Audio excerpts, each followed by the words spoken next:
Get ready for your daily dose of WordPress and web development tips, tricks, and insights to help you find success with WordPress. You're listening to WP the Podcast with your hosts, David Blackman and Tim Streifler.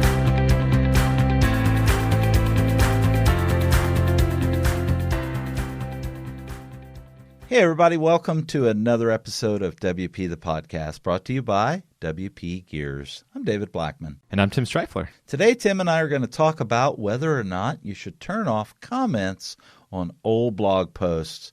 Tim's going to give the pro, I'm going to give the con, and we're going to tackle that topic right now. Tim, why should I keep old blog post comments turned on? Yeah, so the argument for keeping them turned on is SEO. So search engines love content, obviously. We've talked about that many times. They also love when content gets updated, and comments are a great natural way for the search engine to see that the blog post is getting updated, and it shows engagement. Search engines can see the difference between you just updating a blog post and then what a comment is, and a comment shows engagement. It tells the search engine that not only is this blog post relevant, even though it might be on the older side, but it's so relevant that people are still engaging it and leaving comments and asking questions. And so if you keep comments turned on and you let people comment and then you respond to those comments, that helps you in the search engines because it's giving the blog post more content, so to speak, in the form of active engagement. And so that could be a huge SEO value over time to show the search engine that this blog post still deserves to be ranked well because look at all the people that are still engaging with it.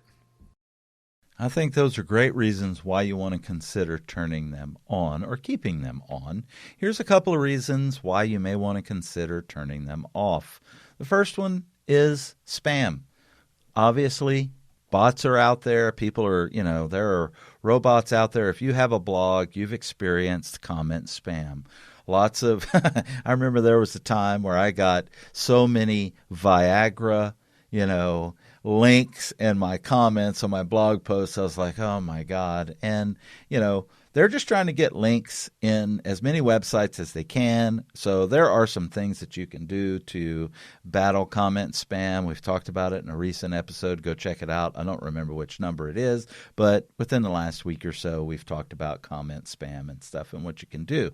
That's one reason. Second reason is moderation. It relates to that spam and live comments, the good ones as well. You've got to have someone monitor it. So if you are a pretty consistent content producer and you're writing a lot of blog posts, over time, those can add up. So you have to have someone physically moderating those blog posts.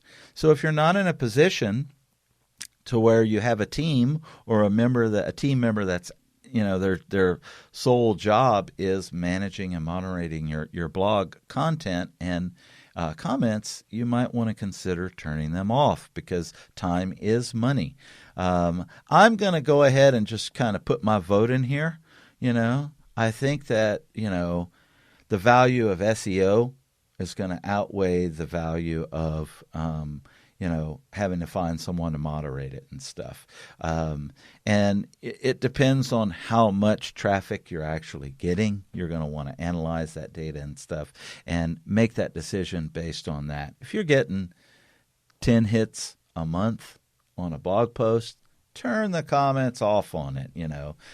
If you're getting good traffic, good, people are still coming and they're still engaging and still commenting, keep it on.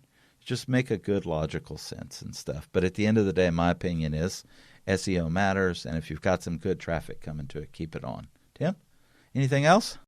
Yeah, I agree. I definitely agree.